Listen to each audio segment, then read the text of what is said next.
Good afternoon and welcome to this afternoon session.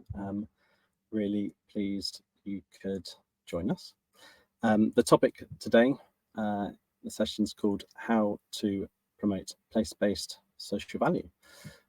So yeah, a topic we've heard a bit about if you've joined other sessions, which we'll get into. If you've not joined other sessions and this is your first time, then welcome to the Social Value Conference 2025. My name is Ed Lang.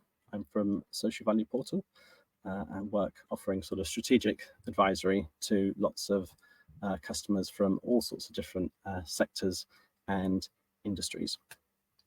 So a little bit of housekeeping just to kick off. So again, if this is your first time in the platform, you'll see sort of towards the right-hand side of your interface, there's a few features that you can interact with.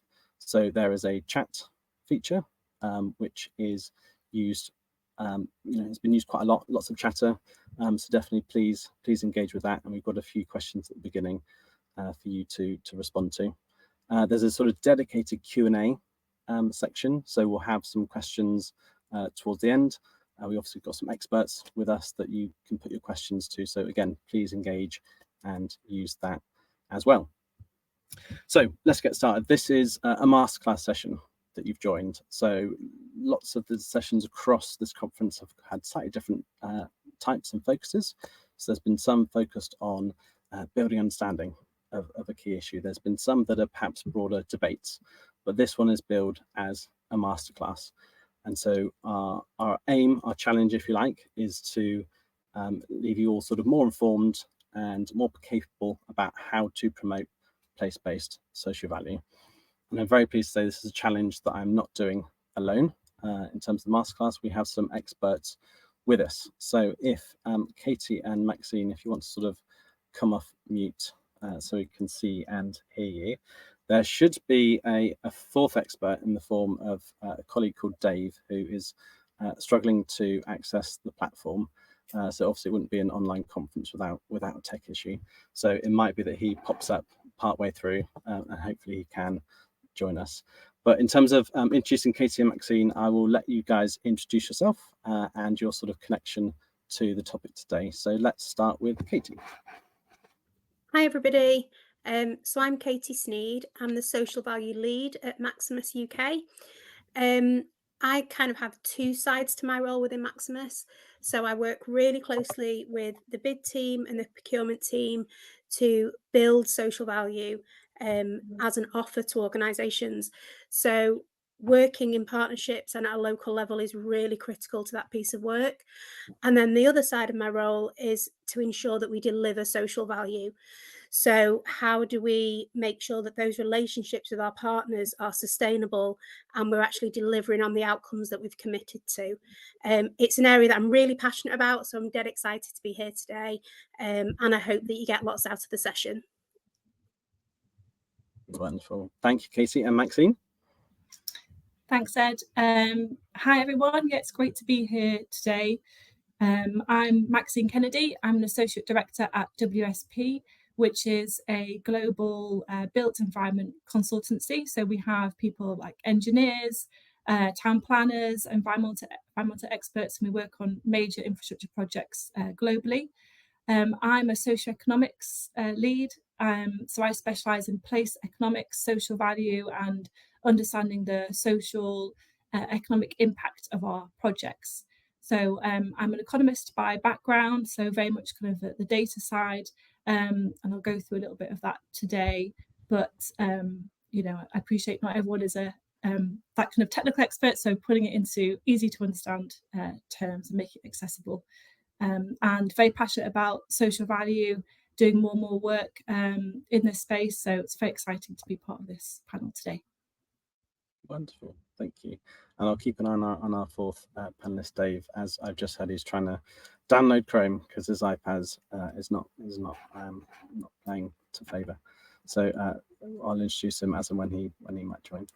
Right, let's get some slides up because we've got a question for the audience. So now that we know why we are here, I'm really curious. We're all really curious to understand sort of what drew you to this session today in terms of how it was built. So this is our question for you. Yeah, what's drawn you here, and what are you hoping to learn? We've kind of offered some multiple choice. So if you resonate with A, B, or C, please just put that letter in the chatter.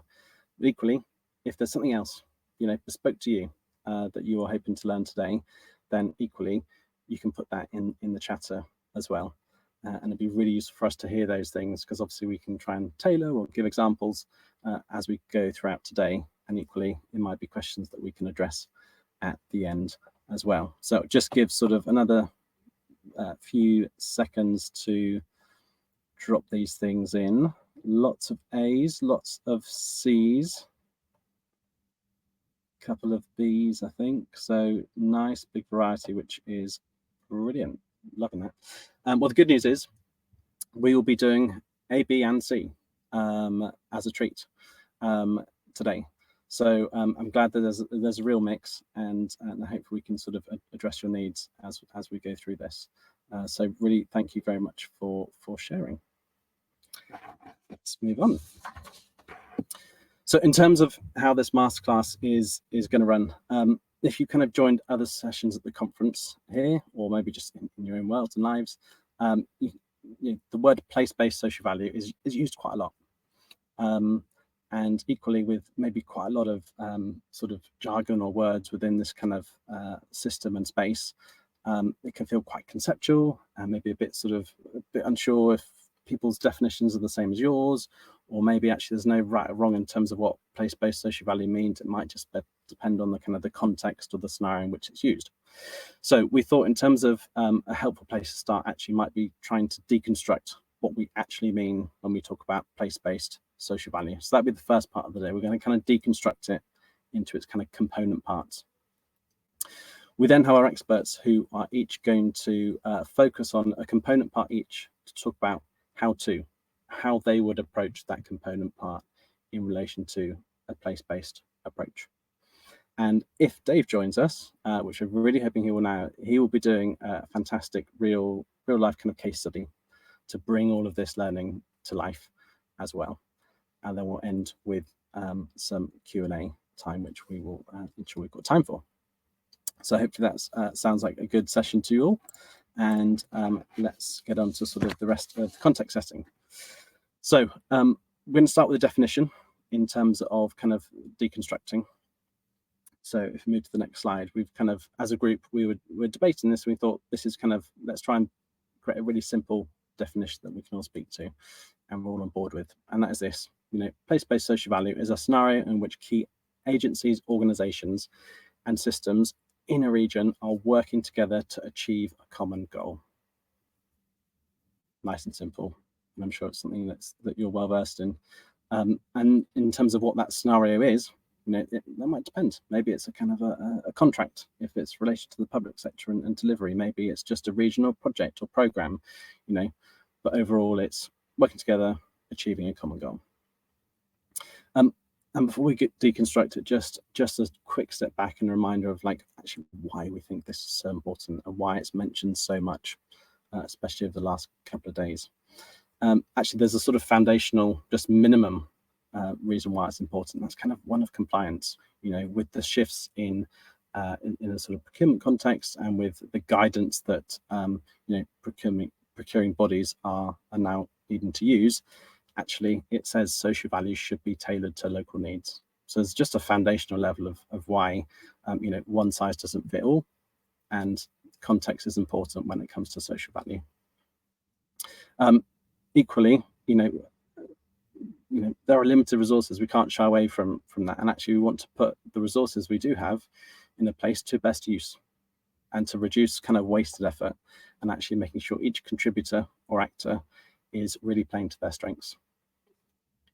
And with doing that, obviously, better alignment and better focus on what those key issues are, we know more progress can be made when there's a common goal. And obviously, ultimately, within a place, it's all about people and individuals. And so better focus, high quality initiatives, more effectiveness, more targeted. Obviously, you would like to think what you're going to achieve is improved longer term outcomes for individuals as well. So again, when we discussed this as a group, these are just some of the reasons that, you know, rose to the top. And again, if you've kind of got, if there's something else that's kind of a big why for you, then definitely please add it to the chatter. And so, deconstructing place-based social value. Again, we debated this a bit as a group, and we broke it down to kind of 5 component parts. First one being, number one, you know, place-based social value actually should always really start with having a really clear understanding of the key issue and needs of a place. Essentially asking yourself, what makes this place unique? And this is something that Maxine will go into in her how-to deep dive.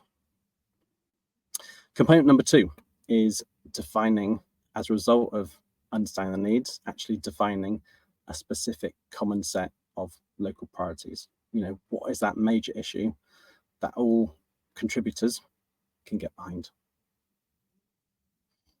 Number 3, it's obviously not just the short-term impact. It's actually thinking about longer term. What is that legacy or goal that we want to leave?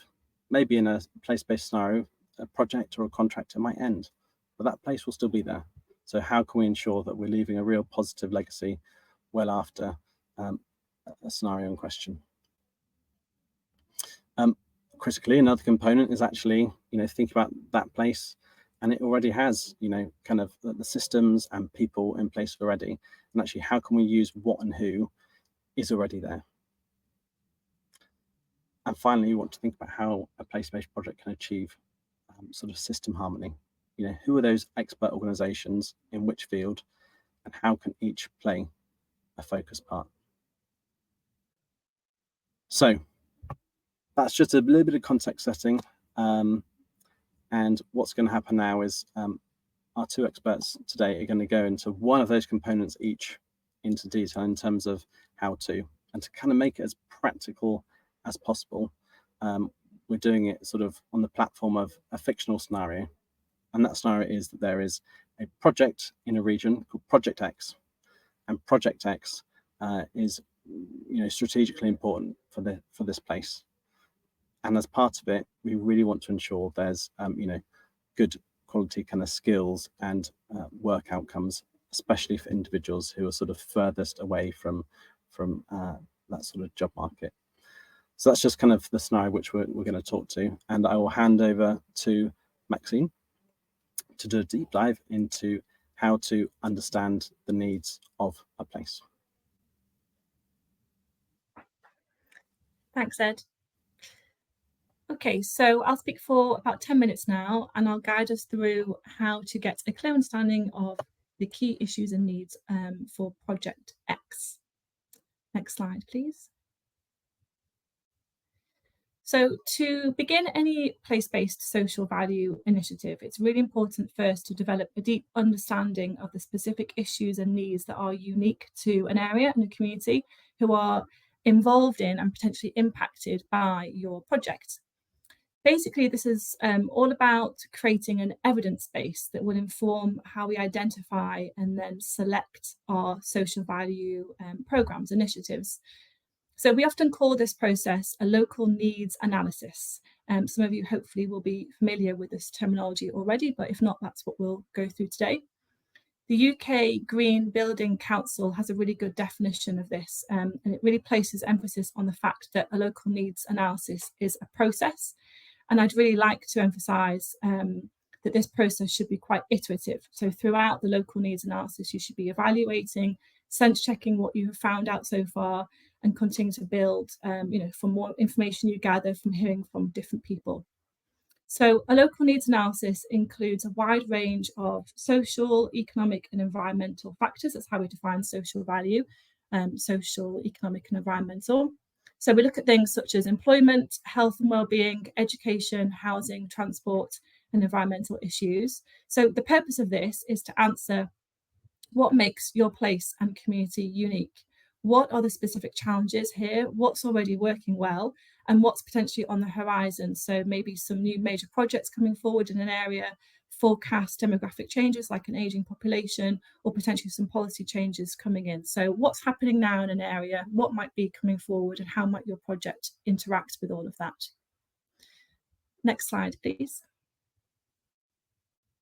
So why should we conduct a local needs analysis? So just before we go into the detail on how, it's just worth pausing here to reflect on why this matters. So because if we genuinely believe in the value of doing a local needs analysis and making sure that your organisation and your stakeholders do too, this will shape how thoroughly you approach it. So the, kind of the why will inform how you go about it. Because doing this up front, it's the first step in a project. It really does require some time, some resources, and it's sort of a dedicated work stream to understand, what makes this place tick, what it needs. And you're far more likely to identify social value initiatives that are specific. So being intentional, more relevant, more meaningful social value ideas, initiatives, we're more likely to succeed and also be supported by the community. So if we rush this step or miss it entirely, we risk being quite vague in our actions or missing opportunities or delivering something that just doesn't quite work or doesn't fit the local community. So being really clear on the why and sort of getting that buy-in from different stakeholders, making sure we spend time dedicated at the start, really pays dividends throughout the project and helps you commit to doing it sort of properly and thoroughly. Next slide, please. So in practical terms, this should involve really both listening to people and looking at data. So on the data side, this can include sort of researching strategic reports, policy documents, looking at statistics, and we'll look at some examples in the following slides. On the people side of things, you might have some conversations with the community or different representatives of the community, undertake some workshops. There's different ways of going about that. Undertaking surveys. We really want to hear the lived experience of the community that sort of sits behind what that data and statistics might tell us. So ideally you do both.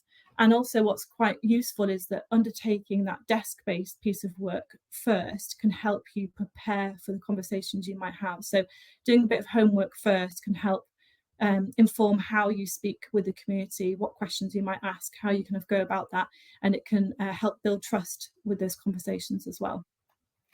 Next slide, please. So a place-based approach to social value means thinking about where and who. So we want to consider the project's area of influence. So for our project X, our hypothetical project, we are thinking that this project will create new jobs. We want to support skills attainment and looking at those specific groups who might face barriers to getting these opportunities. So we want to think about our new project X. So how many new jobs might our project create? How many jobs are there already existing in the local area? What's the difference between our project and the existing number of jobs? What does that current workforce look like? So we'll look at the existing workforce in the relevant sectors, look at some employment and skills indicators like unemployment rate, skills attainment, take-up of apprenticeships, and then we'll be clear that we're looking at different kind of levels of that geography. So we want to compare these trends, want to look at the local level in comparison to wider areas, the national level, because we want to understand what makes our area unique compared to these wider trends of sort of an average trend.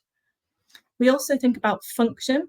So we want to consider who interacts with the place. So people living or working or visiting an area will have a different perspective. So can you find out information or speak with people who represent different viewpoints?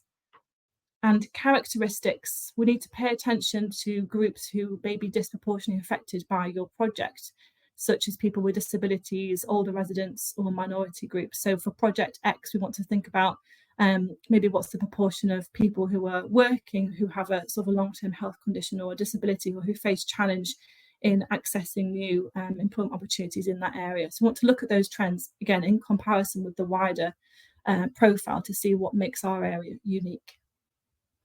Also, we want to consider the needs of the current community and how this might change in the future. So especially in areas where we think that it's going to undergo significant change. Maybe that's our project that's going to be creating that change, or there's other things going on.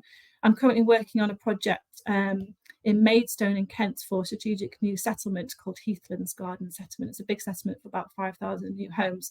And we know that in this local area, it's quite an older population at the moment, whereas the new houses that will probably bring forward a younger community with more families. So it's quite a different kind of demographic. So that's going to inform how we undertake our engagements. So we want to make sure that we don't just speak to those local people, but we need to hear from voices of wider people in the area who might move into the new homes. So we want to think about who those potential future residents might be too. So by bringing all this together, this can give you a really rich profile of different perspectives, basically. Next slide, please. So to build a comprehensive database, you need to draw on a range of different sources. So a lot of this information is available free and publicly available. However, it can take a bit of experience and a bit of know-how to know what you're looking at and to navigate different sources and learn which data might be useful for a specific project, or how you choose, because there's a wealth of information out there. So often we use data from the ONS census. We also look at the indices of multiple deprivation, which is a really good resource with different domains of deprivation, and the new data set is actually coming out next week. It only comes out every 5 years, so we'll be looking at that next week. And as well, the local authority will publish a lot of documents and strategies. For example, the Joint Strategic Needs Assessment is published by all local authorities, and that looks at the health and well-being of an area, the challenges and the needs being faced. So it really gives you that summary of what a local area's aspirations are, the challenges that need addressing. We also have things like a local authority local plan. There's also lots of neighbourhood plans in local areas. Often parish councils lead those. So the purpose of these strategic documents are to highlight the strategic priorities for the place now and in the future, and what those aspirations are. So it's really, you need to kind of do your homework and look at all these different documents and strategies to sort of see what's already out there and how your project might slot into all of that. There's also a lot of paid for services. So there's obviously the social value portal, local needs analysis tool. HACT also have the community insight tool. So they run reports of local data trends. Other sources of information might include community surveys, so perhaps there's some already available, or for your local needs analysis, you could consider undertaking a survey or a workshop with some local community members or representative groups. And also within your own organisation, look for opportunities to share this information, because different projects can often rely on the same information. And as we said earlier, doing the desk-based piece of work can be really helpful to do that before you engage with the community. It can give you that grounding. And Katy in the next section is going to talk more about stakeholder mapping. Next slide, please. So here are some example indicators that you might want to include, but ideally these should be tailored to your specific project. And you might find as well, when you're looking at one particular theme, you might find that your area or your project, that's relevant to one specific theme. So you might want to do more of a deep dive into one theme, and that's part of the process. You sort of maybe at first want to cast a wide net and look at lots of different indicators, and you find your area isn't particularly unique in one area, but you find it is unique, or something's happening in one theme. So you kind of go down, and do a deep dive into one particular theme. So I've got here listed health and well-being. So things like health expectancy, different kind of chronic health conditions, pressures on local GP provision, age and demographics, so the size of a population, how it's growing or generally increasing, but maybe decreasing in some areas, and how the demographic profile is shifting over time. So generally we've got an aging population across the country, but obviously there's nuances to this and it changes across the country. Languages as well, so that informs how you engage with the community and how you kind of reach different hard to reach groups. Labour markets and businesses, so thinking about employment rates, NEETs, so young people who are not in education, employment and training. What's the prevalence of that group? And they can be quite a vulnerable group at a time when an initiative could really help them get into employment or training at that sort of vulnerable time in their life. Skills and education, so things like formal qualifications, salaries and pressures on school places. Deprivation, We've mentioned the indices of multiple deprivation is a really good resource for that, and it includes different domains of deprivation, so different types. And environment and natural capital, so thinking about the environment, air quality, flood risk, those sorts of factors. So for Project X, we're looking at a big project that's going to be meaningful for this region in our area, and we want to deliver employment and skills opportunities. So we definitely want to find out the size of the existing working age population, what's the unemployment rate, how many young people do we have who are NEETs, what's the take-up of apprenticeships compared to wider trends, and potentially what's that rate of disability among the workforce, and all that health and wellbeing indicators as well. Next slide, please. Just a heads up on, wanted to make sure we've got time for everything. So just, yeah. I'll wrap up, thanks, Ed. Okay, just a really quick one here, just this is an important point. So this, what we have on screen here is from the indices of multiple deprivation. And what's kind of showing here is that we've got Westminster. And if we look at data only on a sort of a local authority level or a wider area, we miss that nuance of what's happening in a local community. So it can be really important to look at small geographies as much as you can, so you don't miss that disparity really in an area. So this is Westminster. We can see that for crime, there's different domains of deprivation, and we can see that there's really high rates of deprivation in crime, and there's also areas with really low rates of deprivation right next to each other. So we can see that kind of nuance that you might miss if you only look at data that's sort of, you know, across a wider geography. Next slide, please. So once we've completed this analysis, we want to use it to inform how we think about our potential social value initiatives. So, for example, if we're finding high rates of unemployment in an area, then we want to sort of address that. What can we do? What can we think about career pathways, work placements, apprenticeships? We're working at the moment on Eden project in Morecambe. So to inform our social value strategy, we've undertaken a local needs analysis, just like this. It's one of the most deprived areas in the UK, Morecambe, with higher than average unemployment rates. And the new project for Eden project is a tourism, it's a cultural new offer, but it will generate some jobs, and hopefully it will sort of provide economic regeneration to the area through that visitor economy. So we're now focusing on the construction phase, and we've got some established now some social value targets for apprenticeships, for example. So what we're doing is we're trying to create our social value targets. We know that there's issues with unemployment and young people having lack of opportunities. So we've got these social value targets for apprenticeships, and we want to make sure we can deliver. Our intervention is to work with the council and local education providers and the contractor, and then connect them together to make sure we can really realise those opportunities of going to those people in the local area. Next slide, please. And this is my last slide, just to wrap up. So my takeaway really is that place-based social value, it's not automatic, and it requires deliberate early action. So investing time at the start is really valuable. Undertaking a local needs analysis, it really pays dividends throughout the project life cycle. And being really specific, locally specific, means that our interventions can really address real local needs. So do a local needs analysis, engage stakeholders, and then set specific targets as soon as possible. And this approach can really help to ensure the project leaves behind a meaningful legacy. Thank you. Wonderful. Thank you very much. Stimulated lots of questions already. So kind of keep those questions coming, because there's definitely some that we're going to have time to get into.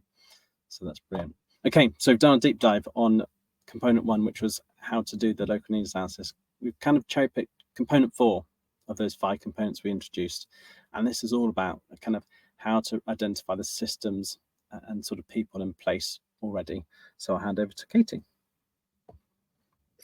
So hi, yes, I'm going to be exploring how to create partnerships to deliver on some of those social value activities.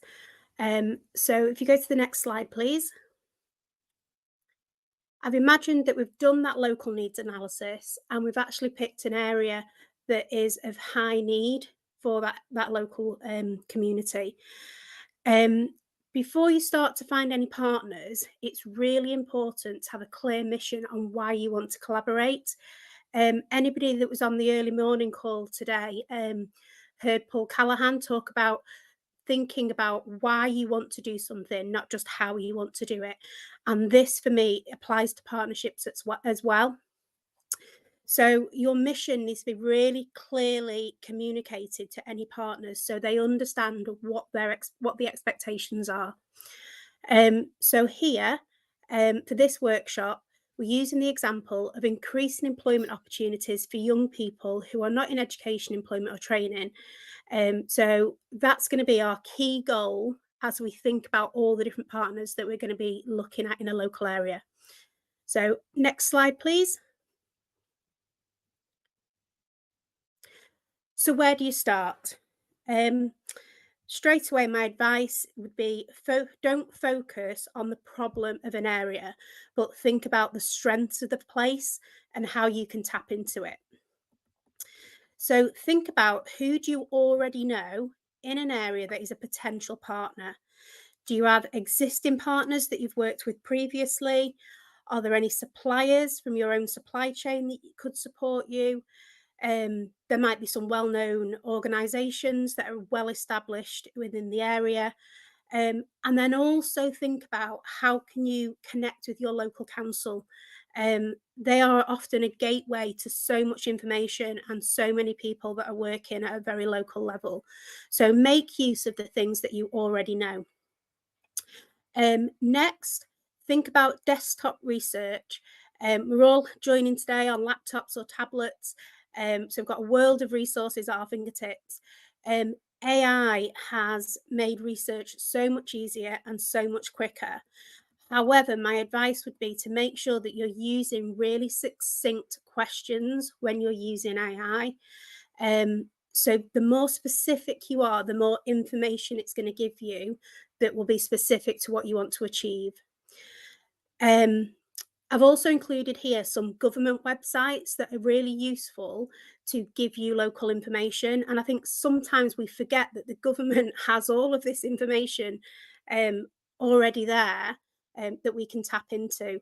So the data.gov website will give you access to a URL database. So it will give you links to local councils and the services that they're already providing that could support you with your objective. And also the district provision tool will give a list of support services. So for this example, it's things like the Job Centre Plus, the local authorities, support services, but there's a large number of themes and topics that you can search by. So any social value outcome that you're working towards will fit into one of those search bars, and it will give you specific organisations that could support you within an area. So they're really good tools to go to. I've also included here Match My Project. Match My Project has been spoken about quite a lot at the conference over the past couple of days. If you've not been onto the platform, it's an area that connects businesses with community organisations to work together in partnership, which is exactly what this session is all about.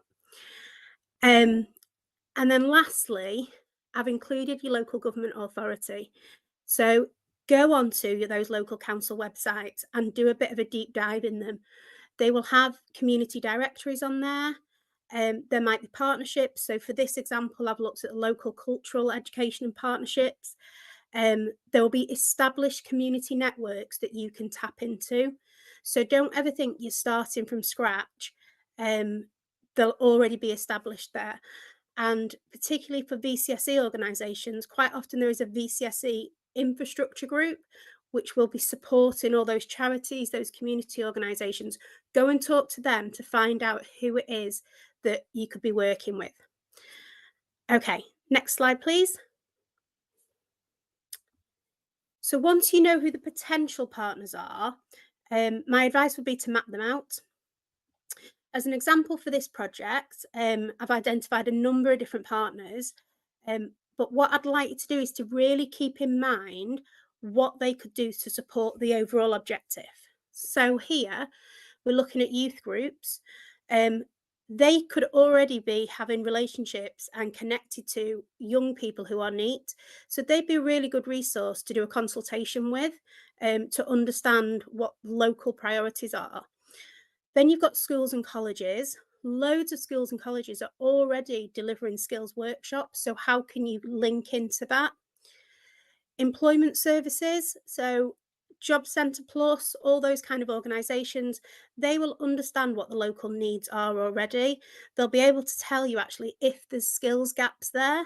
So you're using all that fantastic information to build what social activities you might start to want to deliver. And then suppliers. So think about your own supply chain. And this could really be key to employment opportunities. As an organisation, you might be committing to employ so many local people, and a percentage of them might be NEET. Ask your suppliers to do the same. Do it as a partnership approach rather than in individual silos. What I would say, though, from looking at this map, is this could be for any young people. And if you remember right at the beginning, we talked about that North Star, and what we want to do is engage with NEET young people. So if you go on to the next slide for me, this is making sure that we are looking at organisations who are those experts in working with these young people. There was quite a lot of conversation yesterday about don't expect yourself to be an expert. Go and find the people who have been doing this for years, have got those relationships established and can help you to deliver outcomes. These are just a couple of examples. So you've got the education people. They offer one-to-one support for 16 to 18-year-olds who are NEET. You've got Think Forward. They're a charity offering long-term coaching. Groundwork do a number of different programs, one of being the team program, which is all about confidence building and community engagement. And then you've got the LGA Young People Service as part of the Early Help and Prevention Service. These are just a couple of examples. Something that we've done at Maximus, so we worked in partnership with Rotherham United to fund them to run a youth hub initiative. It's in a really deprived area, and there was lots of young people who weren't going to school, weren't engaging in further education. And that project is now supporting young people across Rotherham with tailored employment and skills support, but using sport as a medium of engagement. So we've done lots of different things in communities, but that's just one example where we feel that we've had a really good impact with this cohort. If you can go to the next slide for me, please. So once you've established who those partners are, you've probably had a conversation with them by this point. You've reached out, you understand what they deliver. I would say start to build a portfolio of activities. Keep that end goal in sight. I love that idea of the North Star, it was said earlier today. So our end goal is to increase the number of people who are young people who are NEET into employment roles. But underneath that, there are so many activities that you can do to support that end goal. So at the bottom of the pyramid, I've included understanding individual needs. So what do the actual young people want from the area? The only way you're going to know that is to have a conversation with them or to work with those people who already have those relationships. So it could be having lived experience workshops, it could be research projects, or just general engagement with young people. Next, have a deeper dive into local needs by talking to established networks or run a consultation on skills gaps or local insights into job markets. That might be some investment, that might be financial investment or investment of somebody's time, but it's so worth it to build a programme that is really meaningful to that local area. An example where we've done something similar to this was in Bradford. We worked with SmartWorks on a research programme to understand the barriers that women face from an ethnic minority to access work in the Bradford area. We gave them funding to employ a female research officer that was from that community. Having those local connections, that lived experience, meant that she could communicate and engage with that cohort of people on a level where she really understood those barriers. That research has been shared with us as an organisation to help influence how we deliver services as well. So it's a win-win for both levels there. Next in the pyramid is think about the partners could deliver to contribute to the main objective. So what could your community partners do? Could they deliver job fairs for neat young people? So specific, not just a job fair, but a job fair for neat young people. Could they deliver skills workshops, engagement activities like meet the employer, giving people real experience of what it's like to be in work? And then next, activities from your employers. So what other businesses in the area can actually support this activity through work placements, work trials, internships, but again, all specific for that cohort of NEET. And then hopefully by doing all of this activity, it builds that story that some young people that have been touched by this program will end up going into employment. So it's having a program that supports an end goal rather than just one activity. Okay, Just next slide, please. 1 minute reminder, Katy, because Dave's joined us, so we've got time for Fabulous. his wonderful case study. So I'll cover this really quickly. So these are the next steps. So I won't go into loads of detail because you can access these slides and have a look at them yourself. But create an engagement strategy, but make it tailored. Each stakeholder, each partner will be different. So make sure your engagement strategy is unique to that partner. Do not underestimate the power of co-design and collaboration. Try to go in with an open mind when you're talking to a new partner. Having an equal partnership means that you are both in control over what's happening. That's really empowering. And use participatory methods to ensure activities reflect the real local needs, sharing decision making, and that might be through a steering group or a working group.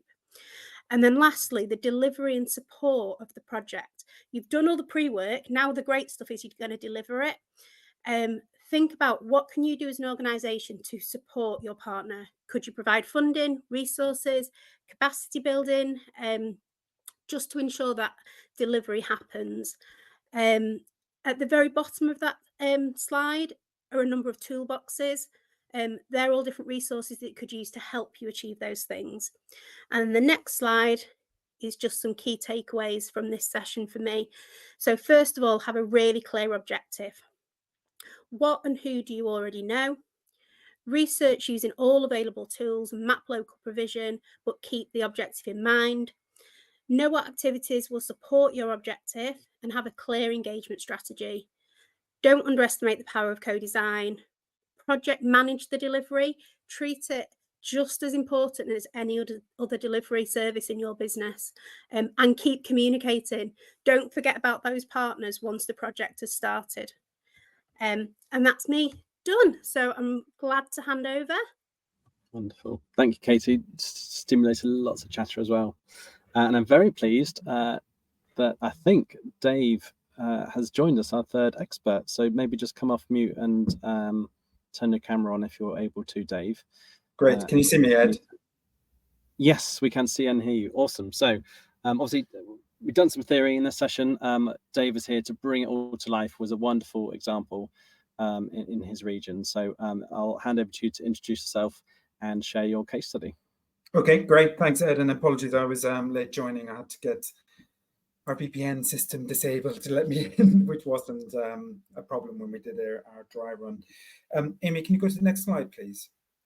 So I'm David Maher. I'm the Managing Director for Northamptonshire Healthcare Foundation Trust. We're a mental health and community provider in Northamptonshire for mental health services, and we also provide a range of healthcare services in secured settings, so prisons across the East Midlands and nationally. So I take a bit of a leadership role on social value for the Northamptonshire Anchor Network. And I'll talk a little bit about the network, what we're trying to do, and some learning I think that might be useful for you in your place-based work. So we're a collaboration of local authorities, NHS organisations, universities, FE providers, housing, voluntary community sector, and some of our major private sector employers. So as an example, we've got Carlsberg here, Weetabix, Barclaycard, Mercedes. You can imagine some of the private sector interface we've got with the distribution hubs. There's a major rail freight and distribution hub in Northamptonshire. And of course, we've also got Silverstone, which is a major driver of the automotive sector. So really diverse network of partners across the county, and an opportunity to do more. One of our big ambitions is what more can we do to bring the private sector in, because we're very much fully engaged across the public sector, but that engagement with the private sector is really crucial to our next phase of work. So what we're trying to focus on is the things I think that Katy and Maxine and Ed have probably described, focusing on employment opportunities, empowering next generation. Health and well-being is a big focus, and of course sharing data and insights across partners in the network is pretty crucial to our future way of working. We also try and align to the UN Sustainable Development Goals, and for those of you that are trying to establish place-based kind of collaborations and wide anchor networks, the UN Sustainable Development Goals do give a really good framework for figuring out where individual partners can make a contribution to wider sustainability and thus social value. So we found those kind of helpful as a kind of a theory of change grounded in kind of evidence through the United Nations. Thanks, Amy. So I think Katy and Maxine have probably laboured this. A key first step for us was agreeing what the challenges are that we're trying to address. So can we get a shared common language between us that illustrates the things we think we could bend the curve on at a place level? And NEAT, of course, is one of those. Young people receiving qualifications. We also believe that the percentage of employed adults with long-term health conditions is something we can really begin to address. And that's quite important for us as a place because of the nature of some of the employment infrastructure in the county. As I say, it is in the Midlands. We're on the major confluences for the A14, the M6, some of the M1.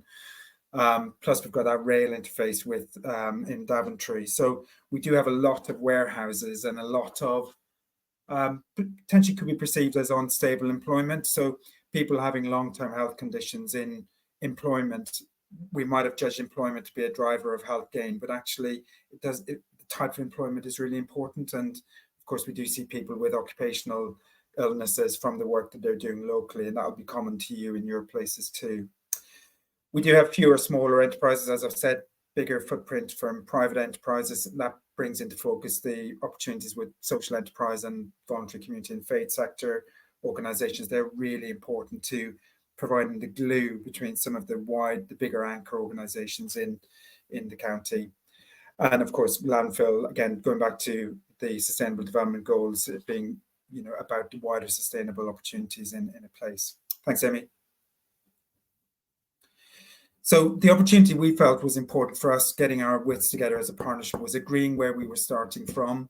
So it was really important and is really important to us to begin to establish a baseline measurement of what are we already doing.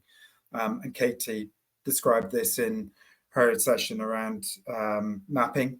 That is actually really important, I think, for place-based work, because otherwise you will duplicate and you'll often lose people. And one of the things we found when the network started was that the attrition of people coming into the network and disappearing off and not coming back to follow-up meetings, etc., was, I think, exasperated by a sense that there's duplication. There's no clear sense of purpose. Some people are doing bits over here, some people are doing something else over here, but no kind of unifying view of a starting position. So that's really important. We try and are looking to resource the network with a kind of a fair shares allocation from across partners. We have to work out what our fair shares looks like, because we've got differing levels of revenue turnover.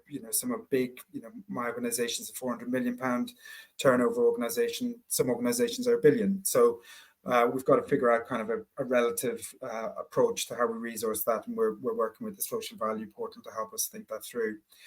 And then equally having somebody aligned to drive the network. So a coordinating role. You obviously need good leadership from across the senior kind of anchor organizations, but you do need somebody to be holding it together on a day-to-day basis, and that's really important. The final thing I think I'd say on this slide, it relates to the charter. So getting a charter in place which summarizes what we're trying to do, why we're trying to do it, how we're holding each other to account, the difference we're trying to make, with a clear sense of deliverables and measurables over a time period. That was pretty important. So getting a charter in place is pretty critical. Thanks, Amy. Keep going. So I just put this slide in as an example to show, well, I'll make a point in the next slide about specificity. So in my organization, one of the things we feel is making a contribution to wider social mobility is targeting our employment. So we've got about a headcount of 5,500, possibly 6,000. We're taking on a number of prison services across the East Midlands. So that will grow up to 6,000. So it was really critical, and it is really critical for us to understand where are our people coming from, because that makes us better at delivering services that are relevant to local people who use our services, because we're able to communicate and be clear about the place-based opportunities for people who go back into their local communities after a period of healthcare. So it's really important that we're able to target our recruitment to local communities, and also for us to reach into our most deprived communities and really push opportunities to join, certainly in my organisation, a public sector organisation. And thus we feel we make a really positive contribution to the experience of care that people have coming into our services, because it's localised, it's personalised to their place and their communities, but equally we're able to help people be socially mobile by getting a good employment in the NHS that's got sustainable kind of prospects and opportunities for people. So that's a really helpful way of us using local data. And I have to say the police are pretty brilliant at this in terms of understanding their data at a local level, at a really hyper local level, down to road and street level. So they've been really helpful in us kind of looking at what they do and asking ourselves, well, hang on, we should be able to do that with our data too, to be able to understand population need and understand how we might construct our services differently. So that's just a helpful kind of thing for us to be able to look back and measure ourselves against and say, well, hang on, in 2025, only 1% of our workforce was coming from our most deprived communities in Northamptonshire. By 2030, we want to grow that to 25-30%, which we think is important. And then finally, just as Katy has done, I'm sure Maxine has too, I'll just focus on the next slide on some take-home messages for us. So the people-orientated element of this is really important. And I think for anchor networks convening, they can often become very personalized or focused on private sector, public sector, voluntary sector. They can be sector focused or big employer focused. And actually, we really need to be really people focused. So that means the employees of the organizations that are part of the network, but equally people focused in terms of the problems we're trying to solve at a local level through the network. Partnerships, and I talk about trying to move away from suppliers. I'm beginning to talk about partners, collaborators, change agents. So changing that language and that sense of there being somebody that is contracted over here to do something that makes a contribution to social value. That is important, but actually for that to be sustainable and embedded and long-term, I think thinking of people as partners is a much richer way of engaging them and the employees that work in them who want to care about the things that they're doing. The clarity of specificity, I think, is really important. So NEAT is great. We can measure that. We know we've got, it's ONS measured, the audit office measure it. We've got a kind of a clear baseline position on it. And I think the more specific you can be, the living wage is another good example, really specific. Rather than a slightly esoteric, we'd like to do something good for that community over there. Getting to a point of being specific, I think, is critical. And then failing and fail better. So being proud of that, like you've got to try things. And the network is no way a success story in Northamptonshire. We're on a journey. It's spluttered and started over many years. We feel we've got a bit of momentum now. We're trying to really build those kind of capabilities for the future. But we're proud of the fact that we've tried before and failed, because it makes us better at failing better in the future. And then do try and identify the social entrepreneurs in your area? Who are the people who can really kind of have a fire in their belly for this stuff? And I know all you do, but who else in your local place has got that fire in their belly? Because they'll be really important to the success of networks and place-based social value in the future. Thanks, Ed. Thank you. And sorry to interrupt you, but I'm really keen. We have time for a couple of questions that we may go slightly past our allotted time of sort of stopping at hard stop at 5 to 3. But if people want to sort of hang around for a few minutes, I'm keen to kind of at least try and address some of the sort of the upvoted questions.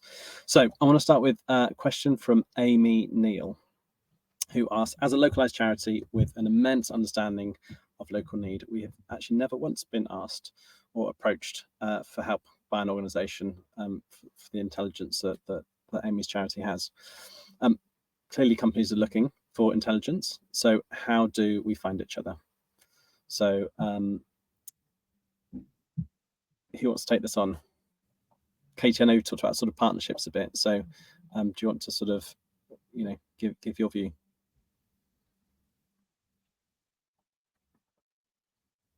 I'm not sure if you're on mute. Help if I unmuted myself. I apologise. It's got to happen at least once a day. I completely get the frustration. I think it's really, really difficult. Before working for Maximus, I worked for local government, and a lot of the work that I did within community development was about connecting charities and community organisations into service development. Lived experience and understanding local needs should be there to develop services. I think organisations need to take a lot more proactive approach. In a session earlier today, they were talking about the move forward with the social value model to doing a lot more lot more work prior to the bid, prior to delivery, to understand local needs. And so organisations need to be much more proactive to actually go out and talk to charities, to organisations, to get these connections. My go-to is always to go to a VCSE infrastructure group, because they can connect you. So it's trying to find those networks locally to make those connections. But I agree, I think organisations need to be a lot more proactive in this area. Cool. Just to check on my view into this, there's something around language and just sort of communication. I think sometimes sort of the social value system has its own language, which maybe if it's sort of you're not tapping into or taking advantage of, sometimes you might get missed, or people put in certain words on Google, or they might just not connect the dots between you as a great charity in your place with immense knowledge and it being something that you can support sort of on a sort of social value project with. So I think we work with there's quite a lot of charities who are now starting to, and third sector organizations who are starting to sort of produce some sort of promotional materials about their organization, but really kind of tapping into the social value language. So whether it's a simple brochure called like your social value partner, and you sort of have some information about how you can support organizations who their way into you might be triggered by some sort of social value related bid or something like that. So I think sort of just some of the barrier is just language and sort of words used, and think about how you can sort of take advantage and tap into the sort of the social value world as well, maybe through some of your sort of comms as a charity as well. Dave or Maxine, any thoughts on that question, or you have for me to pick another one? Let's go for another one. So there's quite a few questions related to kind of how can we maintain a place-based approach when maybe we're not based in that place, or maybe you're sort of having projects in multiple parts of the country, but you kind of want to make sure you're doing something meaningful each time. So Dave, you're nodding. I guess you first, because you nodded. Well, I mean, I think probably, at least know what the place feels like and how it's put together, and know who the big kind of employers are, what the needs of the community are. I think that having some knowledge helps. I think that plays the question before around the charity sector being a really rich source of information in that sense. So maybe there's a strategic partnership that you can put in place to help you become more present as you do that place-based work with the voluntary sector or charitable organization. That might be a way of growing the power of the network through, through collaboration in that sense, and thus skill you up in terms of being able to demonstrate real place-based kind of orientations. What about your view, Maxine, on organisations who might have multiple places, they want to do something meaningful, if they're sort of maybe not necessarily based there or have multiple projects on the go at one time? I guess it's thinking about the area of influence of that project. So whether the project, what that interaction of the project will be. Are you talking about such a specific local area, or is it going to have a regional impact? And then sort of thinking about where those impacts might overlap. If you've got multiple projects in an area, but actually the impact of those might sort of overlap between them. But yeah, it's about identifying what makes those specific areas unique, what makes them different from the wider trends that we see. And thinking as well about projects where there isn't a particular existing population to engage with. That's again coming back to the point of what's the area of influence of a project, because if you're only looking specifically at the site of a new project and there's no one existing there, but there's often a community nearby or someone with a vested interest or a stake in the project to engage in, and thinking about who those future users of the project would be, whether it's like a workforce or a new residential population, thinking about who will be there in the future, and engaging people who you think are representative of those future needs. Yeah, great. And whilst I would love to continue working through each of these questions, I'm probably getting a telling off for keeping people in this session when there might be new sessions starting. So I know the chat box is going to stay open, so I'm going to kind of stay and sort of type out and try and connect with some of these people to sort of, if there's things that we can help with. But yeah, slides will be available, recording will be available. Just a massive thank you to our experts who joined us and walked through their kind of experiences and shared all their learning. And thank you very much for joining us, and sort of obviously your contributions, audience members, in terms of sharing your questions and views and things like that. And that kind of stimulated a lot of chat, even just amongst yourselves. So that was really fantastic. I hope you all get to tune into other sessions you're all keen to go to, and we'll close the session here. Thank you very much. Thanks, everyone.